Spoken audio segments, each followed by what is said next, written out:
और एक बार फिर से रशिया यूक्रेन वॉर जोन का जिक्र करेंगे। पुतिन को जबरदस्त जवाब देने की तैयारी में जुटा हुआ है यूक्रेन। आपको बता दें कि जेलेंस्की सलाहकार का बहुत बड़ा बयान सामने आया है। क्या कुछ सलाहकार ने कहा है बताते हैं आपको। जुलाई तक रूस पर पलटवार करेगा यूक्रेन, ये बड़ी बात कही गई। पश्चिमी हथियार मिलते रहे तो रूस पर हमला करेंगे। रूस के अंदर हमलों पर बड़ी तैयारी के संकेत दिए गए हैं जेलेंस्की के सलाहकार की ओर से। और जुलाई तक रूस पर जबरदस्त रिटेलिएशन और जबरदस्त फाइट बैक की बात कही गई है।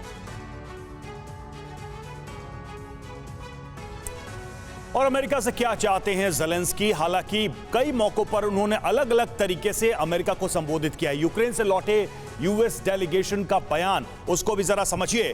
Drone, rocket, anti tank missile, ये डिमांड है जेलेंस्की की, यानी कि हथियार उनको ज्यादा से ज्यादा मिले। अमेरिकी आर्टिलरी की तेज सप्लाई, ये भी कहा गया है। और नए मिसाइल डिफेंस सिस्टम की भी जरूरत जेलेंस्की की सरकार को, यूक्रेन की सेना को है। ज्यादा से ज्यादा एंटी शिप मिसाइल। देखिए, जो मॉस्कोवा को टारगेट किया गया था उसके बाद से अब ये चीजें डिमांड में है ज्यादा यूक्रेन की तरफ से। रूसी जहाजों को टारगेट करने वाले हथियार चाहिए ताकि रूस की सेना को डीमोरलाइज किया जा सके, ज्यादा नुकसान पहुंचा के। सेना के लिए मोबाइल ट्रेनिंग टीम की भी जरूरत है। लंबी लड़ाई के लिए जो तैयारी के लिए जरूरी चीजें हैं उसकी डिमांड दिख रही है। जल्द से जल्द नए हथियारों की ट्रेनिंग दी जाए ताकि यूक्रेन की सेना उन नए हथियारों के साथ रूस पर जवाबी हमले कर सके।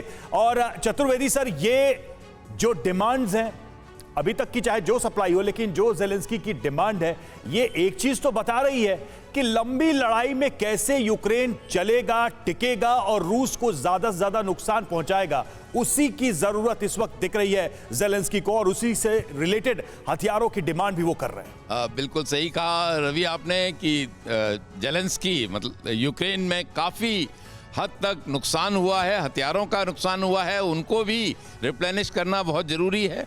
Most important air defence system जो आपने बात की थी वो बहुत जरूरी है।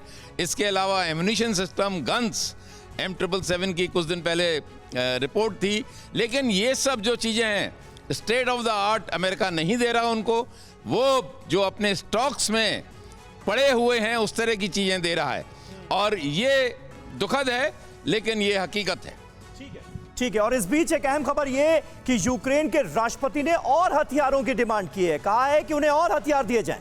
जेलेंस्की की अमेरिका और यूरोपीय देशों से डिमांड। जेलेंस्की ने अमेरिका से एंटी शिप मिसाइल मांगी।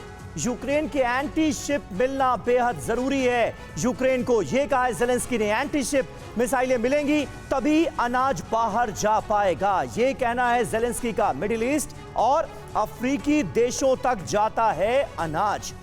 तो जेलेंस्की किस तरह से चक्रव्यूह में फंसे हुए नजर आ रहे हैं और देख रहे हैं उन्हीं वेस्टर्न कंट्रीज की तरफ जिन पर उन्होंने कुछ दिनों पहले ही सवाल उठाए थे और कहा था कि जिस तरह की मदद दी जानी चाहिए वो नहीं मिल रही। जी, और अब आपको हम ये बताने जा रहे हैं कि यूक्रेन को एंटी शिप मिसाइल की जरूरत क्यों है, क्यों बार बार जेलेंस्की इसकी डिमांड कर रहे हैं। दुनिया से सबसे बड़े अनाज निर्यातक में से एक है यूक्रेन। मिडिल ईस्ट और अफ्रीकी देश यूक्रेन के अनाज पर डिपेंडेंट है। गेहूं और सनफ्लावर ऑयल का बड़ा एक्सपोर्टर है यूक्रेन। रशियन नेवी से बचने के लिए ओडेसा पोर्ट पर एंटी शिप माइंस है। एंटी शिप मिसाइल मिलेगी तभी माइंस को हटा पाएगा यूक्रेन। और जब तक माइंस लगी है तब तक अनाज एक्सपोर्ट पॉसिबल नहीं है। यूक्रेन को एंटी शिप मिसाइल मिलने से पूरी दुनिया का फायदा है। तो ये यूक्रेन के राष्ट्रपति वोलोडिमिर ज़ेलेंस्की ने कहा है कि एंटी शिप मिसाइल अगर मिले तब यूक्रेन से अनाज की सप्लाई हो पाए, दूसरे देशों तक पहुंच पाए। और जेलेंस्की कह रहे हैं कि अगर उनको एंटी शिप मिलते हैं तो पूरी दुनिया की मदद होगी। ऐसा वो क्यों कह रहे हैं ये भी हम आपको बताते हैं। रूस और यूक्रेन दो ऐसे देश हैं जिन्हें दुनिया की रोटी की कटोरी माना जाता है, क्योंकि ये दोनों देश दुनिया के 30%, जी हां 30% से ज्यादा गेहूं की सप्लाई करते हैं। यही एक बड़ा स्ट्रेंथ है। जरा इसको हम समझा रहे हैं आपको। एक तरफ हम यूक्रेन की बात कर रहे हैं, दूसरी तरफ रूस की। रूस की स्ट्रेंथ समझे तो 16.8% गेहूं का उत्पादन विश्व बाजार का ये शेयर, ये हिस्सा रूस से आता है। और दूसरी तरफ यूक्रेन की बात करें, 11.8% गेहूं का उत्पादन पूरे वर्ल्ड का जो ग्लोबल मार्केट है उसका ये हिस्सा यूक्रेन का है। दोनों को अगर मिला दीजिए तो आप समझ पाएंगे कि सबसे ज्यादा हिस्सा जो है पूरी दुनिया में वो यहीं से आता है। इसलिए इसे रोटी का कटोरा कहा जाता है, क्योंकि गेहूं की सप्लाई सबसे ज्यादा होती है। ये जो सप्लाई चेन है ये जितना बिगड़ेगा, पूरी दुनिया में खाद्य संकट की भी स्थिति पैदा होगी। प्रोफेसर राजन कुमार, इसको जरा समझाइए आप कि क्या वाकई में ये सप्लाई चेन टूटना या इस सप्लाई चेन का प्रभावित होना पूरी दुनिया के लिए बड़ी चिंता की बात है। और जो बात ज़ेलेंस्की कह रहे हैं और रूस पर जिसका वो ब्लेम डाल रहे हैं, उसमें कितनी सच्चाई दिख रही है? देखिए, इसमें कोई शक नहीं कि अभी जो सबसे बड़ा सप्लायर है गेहूं का और सनफ्लावर ऑयल का, ये यूक्रेन और रूस है। और उसका पूरा विश्व पे प्रभाव पर आप देखेंगे कि अमेरिका से लेकर यूरोपियन कंट्री, भारत में भी जो फूड प्राइस इन्फ्लेशन है वो उसका प्रमुख कारण है कि वहाँ से सप्लाई बंद हो गया। और इन्फ्लेशन कारण आपने देखा कि आरबीआई ने रेपो रेट भी इंडिया में बढ़ा दिया है। तो इन्फ्लेशन का असर एनर्जी और फूड सप्लाईज इसके कारण से सारे देशों में पड़ रहा है। लेकिन ये आप मान के चलें कि कितने भी मिसाइल्स आप यूक्रेन को देंगे, यूक्रेन रशिया के विरोध में युद्ध नहीं जीत पाएगा। और ज़ेलेंस्की को जिस चीज़ की बात करनी चाहिए वो थी कि शांति कैसे स्थापित हो सकती है, पीस बिल्डिंग कैसे हो सकता है।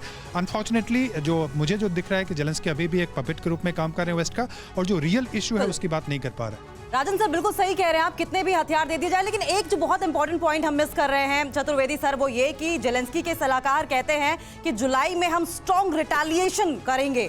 तो क्या ये मान लिया जाए कि ये युद्ध अभी हाल फिलहाल में तो कम से कम खत्म होता नहीं दिखाई देता है, क्योंकि आधे से ज्यादा मई पड़ा है, पूरा का पूरा जून पड़ा है। आपने सही कहा, युद्ध अभी खत्म होने के आसार नहीं है जब तक लोग शांति की अपील ना करें। अभी सब लोग लड़ाई को और बढ़ावा देने की कार्य कर रहे हैं, अमेरिका भी, ब्रिटेन भी, बाकी भी देश, और इसी तरह के वो स्टेटमेंट भी दे रहे हैं। जब शांति की अपील सब लोग करने लगेंगे, उसकी तरफ कोशिश करने लगेंगे, तब ये युद्ध खत्म होगा। लेकिन ये बात आपने सही कही कर्नल अनुराग शुक्ला, वाकई हम तरस गए ये कहने के लिए कि देखिए अब ऐसा लग रहा है कि युद्ध हल्का पड़ रहा है, आने वाले वक्त में युद्ध खत्म हो जाएगा। इसके कोई आसार अभी भी नजर नहीं आ रहे, बल्कि और विध्वंसक लड़ाई होती हुई नजर आ रही है। 70 दिन गुजर जाने के बाद भी अंजाम क्या देख रहे हैं? जी, ये इस तरफ पुश किया जा रहा है इस युद्ध को कि गुरिल्ला वॉर में कन्वर्ट किया जाए और ज़्यादा से ज़्यादा चलाया जाए। एज फार एज रशिया की कंसर्न है, रशिया का अगर आप देखें तो ये इन्होंने ईस्टर्न पार्ट जो यूक्रेन का है उन पे उन्होंने अपना कब्जा बना लिया है, और किसी तरह से कोई नए शहर पे अटैक होता हमें नहीं नज़र आ रहा है। कीव पे अगर आप देखें कि पहले 4 दिन पे भी वो पहुँच गए थे, लेकिन उसके बाद उन्होंने वहाँ पर अपने ऑपरेशन रोक दिए थे। तो इस समय उनके ऑब्जेक्टिव कहीं ना कहीं संबंध खत्म होते नजर आ रहे हैं, लेकिन इस युद्ध को ज़्यादा से ज़्यादा वेस्टर्न की तरफ से बढ़ाने की कोशिश की जा रही है। ठीक है, ठीक। परवाह देश की, सोमवार से शुक्रवार रात 10 बजे TV9 भारतवर्ष पर।